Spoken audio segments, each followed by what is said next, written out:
कराची में कल इम्कान बनेगा, कल आफ्टरनून में या फिर इवनिंग में जनरली लाइट रेन है, लाइट से मॉडरेट रेन है। कराची में एक ही दिन का स्पेल है। सिंध में आज से उसका इम्कान है। ईस्टर्न सिंध में खासकर थरपारकर, उमरकोट, बदीन और मीरपुर खास वगैरह में इस वक्त थरपारकर में हल्की फुल्की बारिश चल रही है।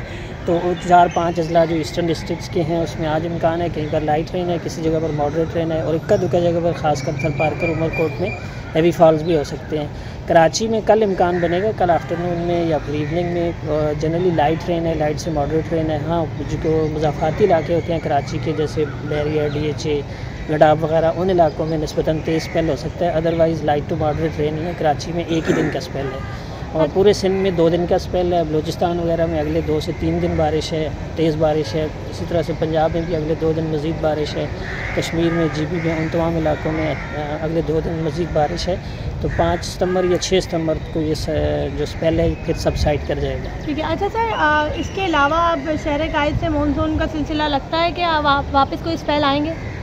देखिए, कुछ कह नहीं सकते, आप रूल आउट नहीं कर सकते। अभी तो 15 या 18 सितंबर तक मानसून हवाओं के दाखिल होने का एक तरह से ना क्लाइमेटोलॉजिकली चांसेस रहते हैं।